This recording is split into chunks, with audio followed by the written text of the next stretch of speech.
Welcome to Season 4, Episode 18 of the Outlap F1 Podcast, part of the Ship It Studios Podcast Network. This is the Monaco Grand Prix race preview. I am your host, James, along with my wonderful preview co-host, Andy. John and Deanna, as usual, have the preview off. Andy, how you doing tonight? Doing good. Can't believe what a quick turnaround. I mean, I feel like we just put the last episode in the can. Here we go again, back-to-back weekend. The best day in motorsport. If you are a motorsport fan this Sunday, it's all right here for you. Monaco, Indy 500, and if you even like your NASCAR, Coca-Cola 600 after that, you could basically watch almost 15 consecutive hours of motorsport. You gotta love it. It's been a very confusing day for me, Andy. When I first woke up, my alarm clock went off around 3 this morning. I woke up thinking it was Thursday. And I've got Friday off of work, so I was like, hell yeah, just got to get through this one last day. Then it's a nice 4-day weekend. Then I realized it was Wednesday, and Mr. Positivity took a break for a few hours because I was not happy. And then I had somehow forgotten again that it was Wednesday until you texted me as I was walking in my front door saying the agenda was live. And I was like, oh yeah, it's not only Wednesday, but it is race week Wednesday. So I'm recording a podcast tonight, so I'm all thrown off. I just can't wait to get through tomorrow. And then I'm like, oh, at least I'll have free practice to watch when I get home from work tomorrow. And apparently they don't do that at Monaco anymore. I don't know, so I don't know what happened with that. No, that is now the new schedule is traditional weekend like every other one now. Friday, Saturday, Sunday. Yeah. No Thursday. My internal clock is a little jacked up to say the least. But before we get into actually talking about the race, which I'm sure is what you want to hear about if you're listening, I got to remind everybody you can find us on Twitter, Instagram, Discord, Reddit, and YouTube at Outlap F1 Podcast. Of course, you can check out our link tree on our Twitter home profile page. If you're watching on YouTube, do us a solid and click like and subscribe, or click that 5-star button if you're listening on Apple Podcasts, Spotify, Stitcher, Radio FM, .m, whatever it's called, or Good Pod, which apparently is a big fan of ours. So whatever you're listening to, give us a 5-star review if you can. You can email the show at chatnow@outlapf1.com. You can check out our website at www.outlapf1.com. Of course, if you are new to the sport, make sure you check out F1 for Beginners back on episode 4 of this season, where we get a full rundown of Formula One, soup to nuts, and a team driver-by-driver breakdown to get you set up for the rest of the season. Make sure you check out Relap with Deanna for her Spanish Grand Prix reaction. As always, it is an excellent video, so make sure you check that out. Andy, here's your time to shine. Tell me about the Outlap F1 Nation and how they continue to step up. Yes, and as always, thank you very much to our monetary supporters of the Outlap F1 Nation, Yuri Dolchester, Paul Weaver, Quentin Worden, Cody Walsh, Kevin Kelly, Regan Stanzik, Tim Brown, Mary Brown, Jonathan Scott, and Matt Polanski, of course, from the Red Sector MotoGP podcast. And I also can report that our podcast was recently ranked in the top 100 podcasts on the Good Pods app in the following areas. And this is from last week. And then I'll tell you where we are doing this week, so stand by. So we were number 29 of the top 100 in the Indy Sports chart. So independently, not necessarily affiliated with anything. And then we were number 85 overall in the All Sports chart. That was last week. We're having one hell of a week, because right now in the Indy Sports chart, we are number 10. Top 10. So we're in the points in that one. And in the All Sports chart, we have rocketed up right now on the Good Pods app. We are number 12. So thank you to everyone who listens for the amazing support. It's so humbling. I never thought we'd have 20 people listen to this, much less the numbers that we're getting. So it's absolutely amazing. We do this for you. We put all the time and effort and all this for that. And thank you for affirming our efforts. So just Outlap F1 Nation rocking it this week. Hell yeah. Thank you everyone out there who listens, and especially those that donate. All that money goes right back into the show to give a better product to you, the listener. You can support the show, of course, by checking out the link in the show notes. That's through Anchor. So check that out. Of course, you can always check out Manscaped. Get 20% off and free shipping by using code OUTLAP. That's OUTLAP, all one word. And, as usual, I'm wearing my Scuderia is Back t-shirt from the F1 Guy. That's our boy Vincenzo's shirt line. That is the F1Guy.com. Make sure you check that out. He's got a pretty cool Monaco shirt out. So go pick yours up. All right, Andy, time to talk a little news. First article coming from Racer. Formula One Spanish Grand Prix on ESPN2 Sunday averaged 0.59 and 1.146 million viewers, up from last year's 0.55 or 857,000, and making it the most viewed edition of the race on record according to ESPN, which notes that the average for the first 6 races of the year on ABC or ESPN networks is 1.4 million, an increase of 44% over the same period last year. So that's a Lewis Hamilton percent over the same period last year. Pretty damn good. I don't understand what 0.59 and 0.55 mean, but I do understand what 1.146 million viewers is. That's a shitload of people watching the Spanish Grand Prix. And they all got up early to do it. I mean, this wasn't one of those in the sweet spot. You know, we talked about the Miami numbers, and we saw how good those were, you know, when it's the mid-afternoon on a Sunday. This was bright and early Sunday morning. The sun was literally in my eyeballs at the wrong angles at certain parts of it, according to where, you know, in the morning, because I was trying to follow everything. But, yeah, I mean, I think we can finally start to say that F1 has been established and it's real in the U.S. because it's not just when it's convenient. People are actively going to it, and it's the power of it being on ESPN. We've seen what happens when ESPN wants to get behind something. I mean, the hockey ratings are up because they're back on ESPN, and the F1 ratings are up, I think, in large part because they're on ESPN. It's just there's so many more eyeballs can see your product. Please, please, please, whoever is making the decision at Liberty, re-up this deal with ESPN, announce it, and let's not make it a big deal. I love the commercial-free coverage. I love the fact that they're putting more and more of the Sky stuff on. It's what I've always wanted as a fan, so just keep it going. Hell yeah. That momentum is strong right now for Formula One, and we need to continue that. Maybe by getting a really good Monaco race. Who knows? We could get lucky. So now this story, Andy, have some weather as we talk about. Yeah. We may have some weather to talk about. Make things spicy. Yeah, until you jinx it. Or maybe I don't want rain. I'm still scarred from last year, but or a couple years ago now. Andy, this McLaren story I've been wanting to talk about pretty much all day. When I first saw it, I thought it was a fake headline. So why don't you take it away and tell us all about the McLaren news? So, Sky Sports every Monday hosts a show called Any Driven Monday, and it's got, I think it's Naomi Schiff is one of the hosts, and I honestly don't know who the other host is, because I don't know who he is, but I think he's very big in Britain. But they host kind of a recap show. This is kind of the old version of what I would call the F1 debrief show, where they bring some people in from either outside the sport or inside the sport, and they talk about the weekend that was. Kind of, 24 hours after everybody's done with the race. And Zach Brown was one of the guests on this, and he basically admitted Daniel Ricciardo is not meeting expectations. And I think the script has basically been flipped. Some of his quotes here, quote, Lando definitely has an edge. Obviously, we would like to see Daniel much closer to Lando and have a good intra-team battle, said Brown. Quote, Daniel's not comfortable yet with the car. We're trying everything we can. Again, referring to last weekend, bit of a disappointment. Short of kind of Monza, in a few races, it's generally not met his or the team's expectations. And he also goes on to say, I think all you can do is keep working hard as a team, keep communications going, keep pushing, and hope whatever's not kind of clicking at the moment clicks shortly. We talked about it, Deanna and I did on Sunday. It's not good enough. It's not good enough. He needs to be in the points every weekend. That's the expectation. That's what they're paying him for. And it's not happening. And, I mean, I listened to his team radio, and it's all, yes, sir, I understood, I'll try this. He's not dictating back to the team right now, and I think that's the problem. Lando will sometimes question the team and go, you want me to do this? Really? And sometimes he agrees with it, sometimes he doesn't. But when you're just always taking direction, I don't think that's good for a race car driver. And I think that's kind of at the heart of the problem. And he's got to find his voice. We've said this with like Red Bull number 2 drivers having to find their voice and dictate back to the team.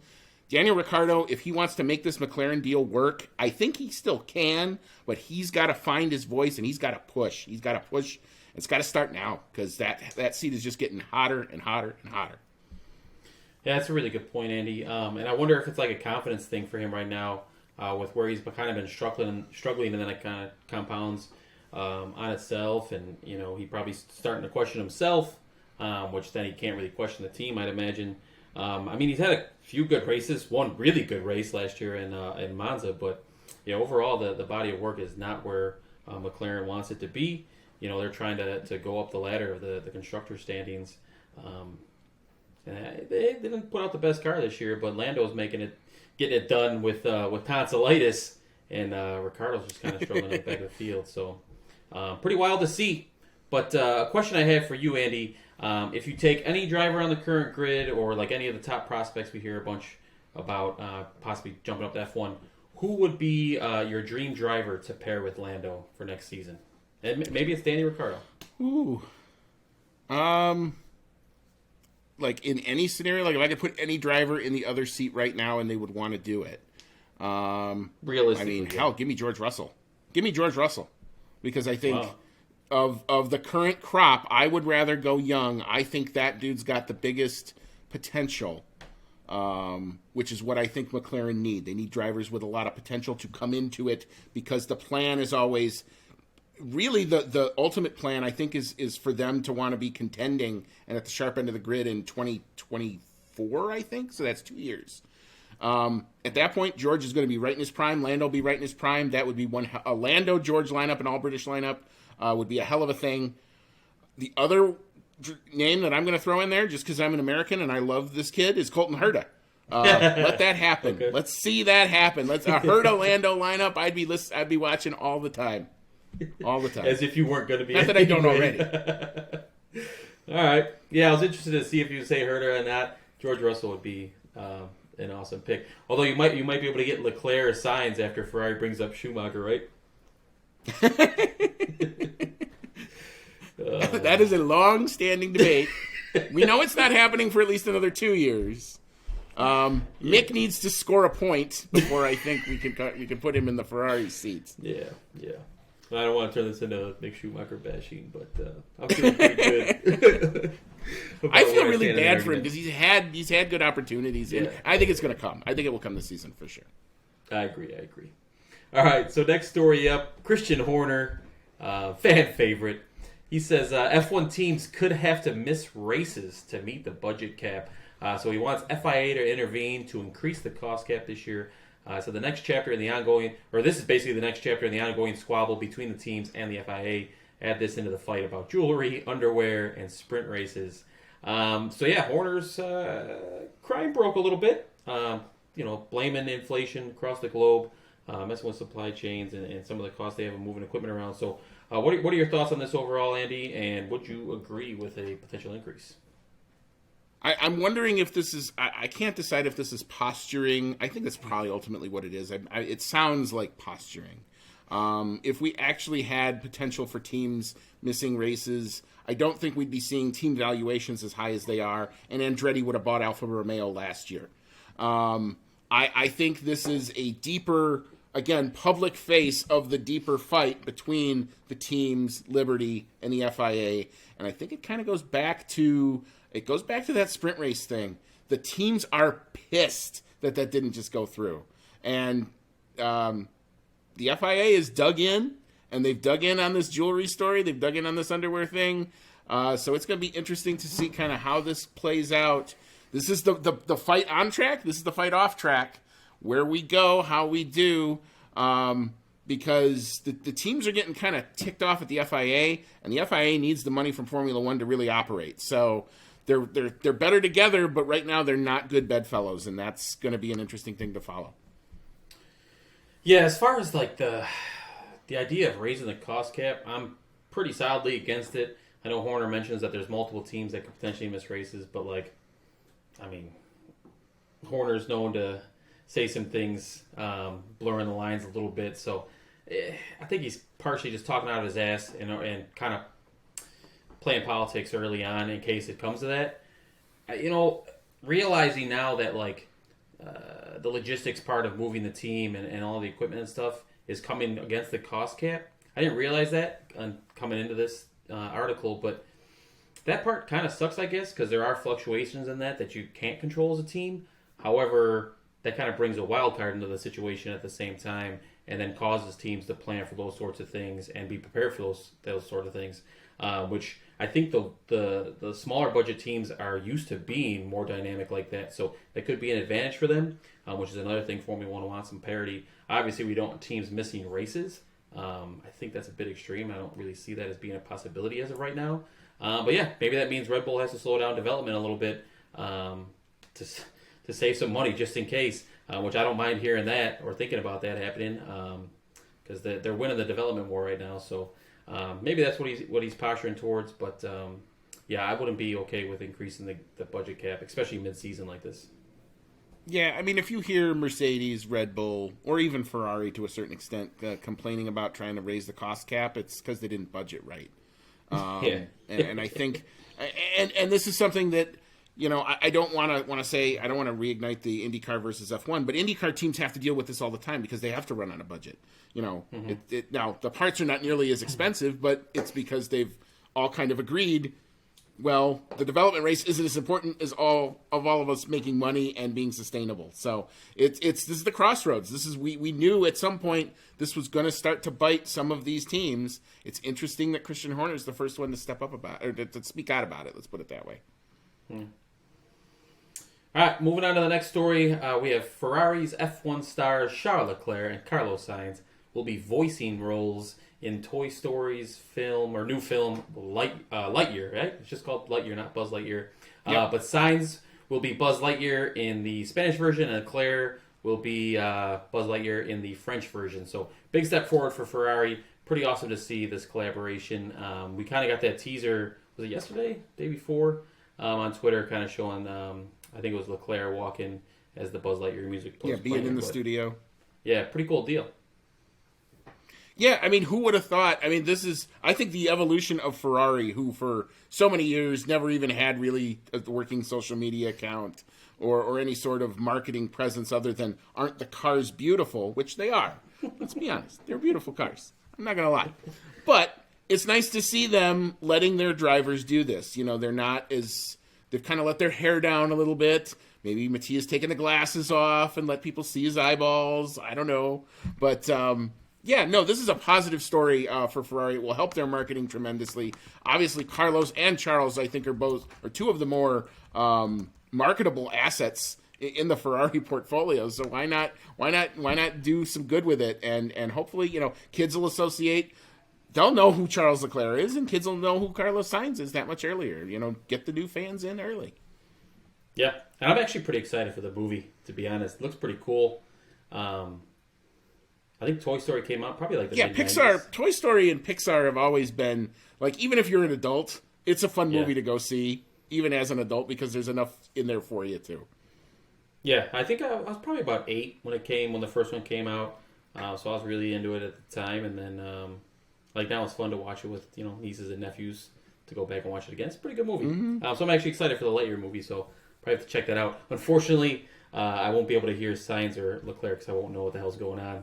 I can't understand anything French or Spanish. Particularly that French version. Yeah, I'll pass on that. All right, so last story for today, we got F1 winner Valtteri Bottas surprised by the weird $50,000 success from yet another ass viewing of his. So Andy, why don't you tell us about this story? Because I don't know if I can make it through without laughing. Yeah, I was going to say, I found this one hilarious, and I figured I just had to kind of put this in. So, the famous shot of the now, as we refer to him, the ass man, in the Colorado River with his derriere hanging up. Apparently, they tried to do some good with it, and they took it to a charity auction, and apparently 5,000 people bought a copy of the print, and it helped to raise over 50,000 euros for charity. So asked how he felt to know that 5,000 people would own a picture of his bum, Bottas admitted that it was, quote, weird. He goes on to admit, and he says he still hasn't signed any. Maybe he'll see him in an autograph session in Monaco. Maybe he'll see some. He was seeing some photos of people taking pictures, some having it in their living room. That's kind of odd. Or in their kitchen or bedroom. That's also even more odd. But at the end of the day, he says, what's incredible that it's the power of social media. Like, we got 50,000 euro for charity in 4 hours with the pictures of somebody's bum like this. So, weird, but for a good cause. Well done. And just quality content coming from the Finn and F1. Proof that we're always not serious. Sometimes I think we get told we're too serious of a show. We just did an ass man story, a big time ass man story. All right, so that puts a bow on our news segment for the preview episode here. So let's go ahead. I got a funny feeling James is going to need a break. We're probably going to take a break. We'll come back. We'll get into the Monaco track facts, get a little more serious, and then get as serious as we want to be about our predictions game. Because I think we've got everybody on tap, and everybody's already got their predictions in. Yeah. So come on back, and we'll get into it. Mine will be seriously terrible, I'm sure, but... Oh, come on. We got confidence. We'll see. Come on back. Welcome back to Season 4, Episode 18 of the Outlap F1 podcast, part of the Ship It Studios podcast network. This is the Monaco Grand Prix race preview. You have your host, James, along with my wonderful co-host, Andy, and we are ready to drop the green flag and bring you the track facts. Andy? All right, so we will be racing at the Circuit de Monaco, located in the Principality of Monaco. And yeah, they race around the whole thing. We have 78 laps on tap for Sunday, a track length of 3.337 kilometers, which is 2.073 miles. This is the shortest track on the F1 calendar.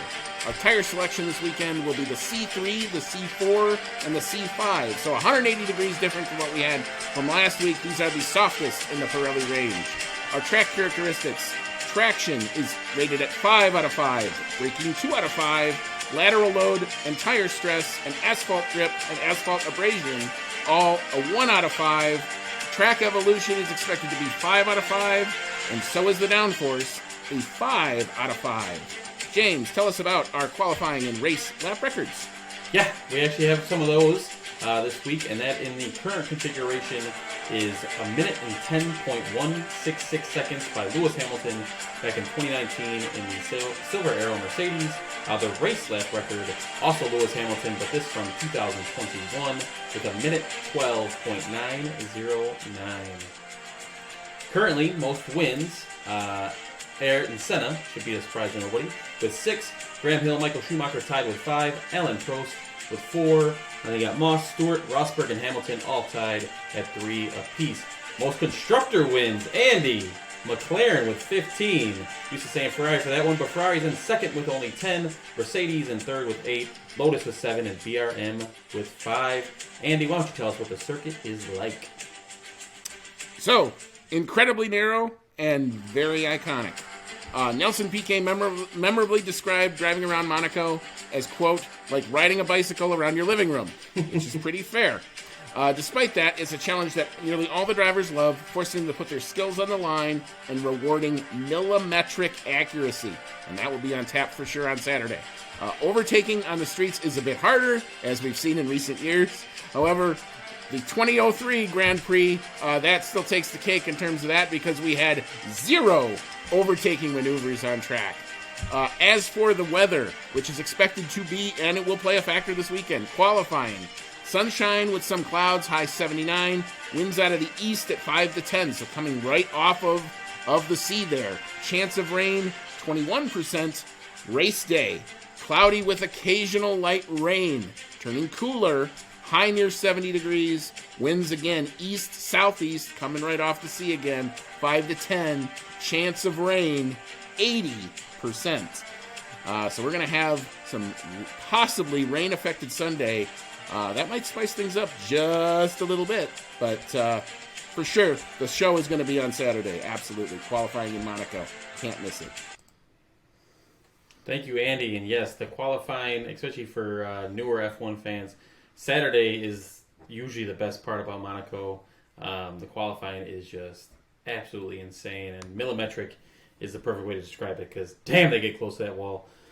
Sometimes they go a little bit too far. Yeah, and then they ruin their race day and break my heart. But Mr. Positivity. Well, it's not just Ben Leclerc that's done that. I mean, we've seen Max. Max has had a reputation for doing that as well, and he's popped some tires off, and it doesn't take much. You know, you get, especially coming out of that swimming pool section that fast, right left-hander there. If you're off by just that little bit, you're going to go over a curb and basically into the wall versus nailing it and possibly rubbing the tire against the guardrail, which is just an iconic and cool shot, and I'm all here for it. Yeah, can't wait. All right, so let's get into our predictions portion of the show here. As I mentioned before, I am just not having a very good start to the season here, Andy, but we have plenty of time to come back. I did the bonus picks. It's at 5th, 12th, and 17th. But first, let's talk about qualifying. Go ahead. So as you take off our security, I will play our theme song.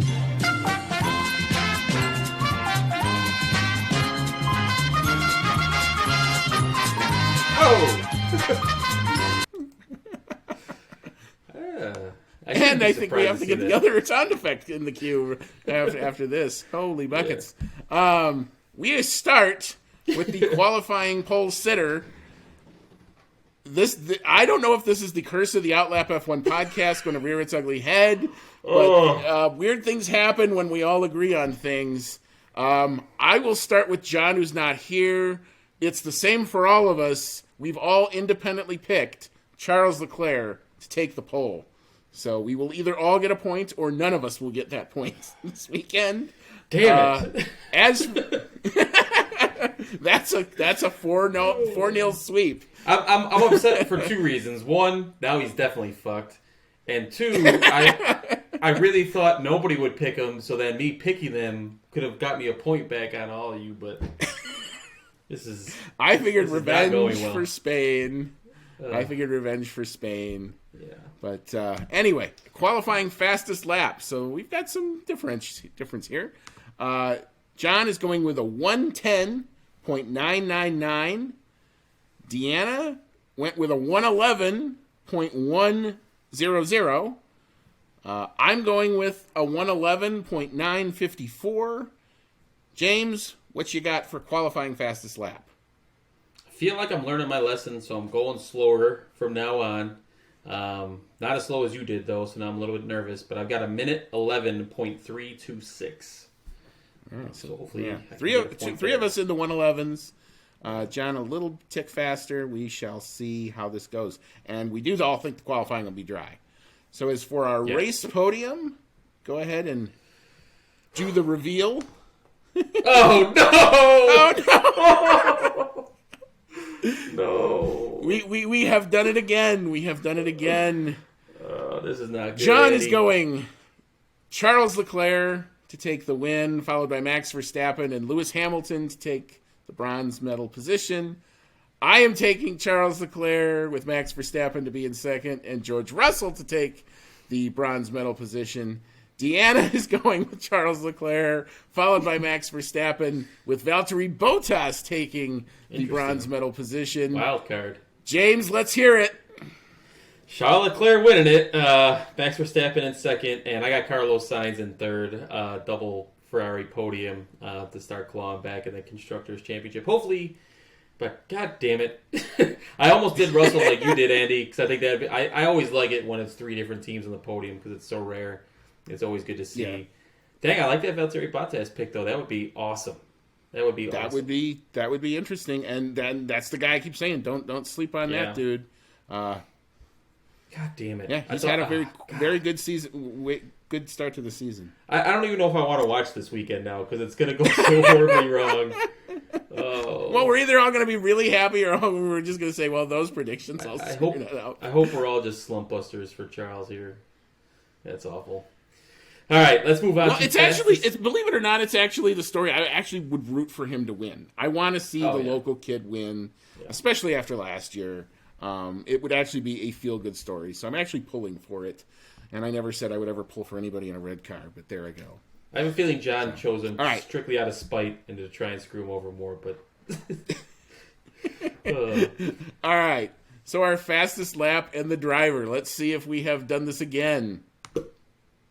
Oh, one off. Or two off. Okay. All right.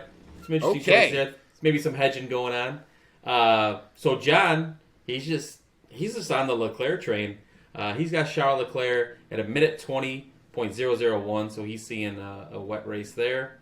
Deanna's got Carlos Sainz with a minute 14 flat. So I can't tell if that's slow or just maybe a little wet.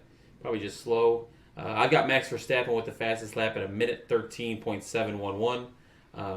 Yeah, when I made that, I wasn't even thinking about rain, so hopefully it dries up, I guess. Andy, what do you got? Well, and that's the thing. I mean, this is kind of a shot in the dark. I'm kind of with John thinking that it could be wet, but that would mean that it stays wet. It could get dry and we get slick tires, and then you guys will be in the catbird seat on the times. But I'm going Max Verstappen, 119.899. Don't think John could have possibly prices righted me, but he was pretty damn close. But anyway, we had the security features up. We didn't know this, so we'll see how the lap times fall out on Sunday. All right, so now we have, I picked 5, 12, and 17, trying to mix it up, trying to get lucky here. So let's see what we got here. Take these off. Some matches here for sure. Some difference. Yeah. All right, so we'll start off with Deanna. She's got George Russell in 5th, continuing his top 5 streak to start the season. That'd be 7 out of 7. Danny Ricciardo in 12th, and Nicholas Latifi in 17th place. I almost actually took him there. I have George Russell in 5th as well. I've got Mick Schumacher in 12th, just tantalizing close to the points again. And then I've actually got Zhou Guan Yu in 17th. I was kind of debating between him and Latifi, because I was like, Latifi's going to get lucky and there's going to be a few DNFs. But then I was like, wait a minute, Latifi's probably going to be one of those DNFs because it's a very tight street circuit. So I don't think he's going to make it through, so I went Joe. John's got George Russell in 5th, Danny Ricciardo in 12th, just like Deanna. And then, just like me in 17th, he's got Zhou Guan Yu finishing there. So, Andy, what do you have for 5, 12, and 17? So for P5, I'm going with Valtteri Bottas because I think, like I said before, I think he's having a good year. I don't know if he's going to make the podium, but I think he'll be in the mix and up there. P12, that is where I see Danny Rick slotting in. Pains me to say it, but I don't see him getting points this weekend unless he comes out like gangbusters on Friday. We'll see. P17, tough pick. Thought about Latifi, thought about Joe Guan Yu too. Ultimately going with Alex Albon because I don't see the Williams liking this track. It's very twisty. They tend to like much more straight line type tracks. That's where they tend to do better. So I think they may struggle here. All right, good stuff. Okay, so for our prop bet, I believe it's the same one we went with last year, and that is on-track overtakes. No prices right in here. We have John with 9 single digits. Deanna even lower with only 8. Andy, what do you got? I'm hoping these new regs do something. I'm going to go with 12. And I'm right there with you. I took it just a little crazier. I'm saying 15 on-track passes, which would be, I feel like, $1 million for Monaco. So hopefully but they'll all be prefaced with a picture of Lance Stroll, and then we won't see them. Exactly. Oh, I can't wait to see that meme 1 million times, or that GIF, I guess, 1 million times this weekend. So, Andy, I did replace, originally I put the wrong track time screenshot up there. It was local time. So this is the Central Time Zone. Why don't you run through free practice sessions and qualifying? So we are on standard European times for a standard European weekend. There is no Thursday, then day off, then Saturday running. So this will be on Friday. Free practice 1 kicks off 8 a.m. Eastern, 7 o'clock a.m. Central. Free practice 2 then kicks off 11 a.m. Eastern, 10 a.m. Central Time. Free practice 3 on Saturday. Important session to watch in advanced qualifying. 7 a.m. Eastern, 6 a.m. Central. The qualifying, and make this appointment television for you if you've never watched Monaco before. It will be fascinating, and they will be all going flat out. It's an amazing session. One of the most important qualifyings of the year. 10 a.m. Eastern, 9 a.m. Central. Book it. Race time on Sunday. Might not be as interesting as the qualifying, but we'll see. If it's raining, Lord only knows what can happen when it rains. So that'll kick off 9 a.m. Eastern, 8 a.m. Central. And I actually do think ABC will be showing a repeat of the race at approximately, I think, 3 o'clock Eastern, 2 o'clock Central. So if you don't feel like waking quite up early, you can catch it kind of at the end of the Indy 500. I would either before or after. I'm basically going to be consuming my F1, then going straight into my Indy race, and then probably taking a nap after that because it'll be a long heck of a day and maybe enjoying the rest of my Sunday. But it's going to be hopefully a very interesting weekend. Yeah, I'm pumped for it. I'll be up in Michigan all weekend, smoking a brisket, drinking some beers, watching some racing. Doesn't get much better than that, especially up there in pure Michigan. Broadcasting note, I guess we'll call it podcasting note more accurately. But sounds like we're going to record Monday evening. For those of you not in America, it is a national holiday on Monday. Big one for grilling and chilling here in the States. So I think we're going to push it till Monday afternoon, especially with the back-to-back races. It's tough to do all that and an agenda and Deanna's videos and all that kind of stuff. So look for our episode to drop Tuesday morning for your Tuesday morning commute to work. And we would love it if you listened on any app. But go give a good pod a check out. Downloaded earlier today. And looks like a pretty cool podcasting app, so I'll check that out for sure. But Andy, anything else of note for the weekend? We'll also touch a little bit on the Indy 500 just because it is, their most biggest race of the year. It looks like it's going to be anybody can win. It looks like you're going to have the Andretti's and some teams coming from the back challenging at the front, and the guys in the front have just thrown down some amazing lap times. And Scott Dixon, old, is still good at the Indy 500. So it's all there for us. We will be back, like we said, on Monday, probably to recap it all. Because with two big races, we probably need a little bit more time to prep and make it good for you. So for James and for John and Deanna, it's been Andy. This has been super fun. And as always, may all your laps be fast.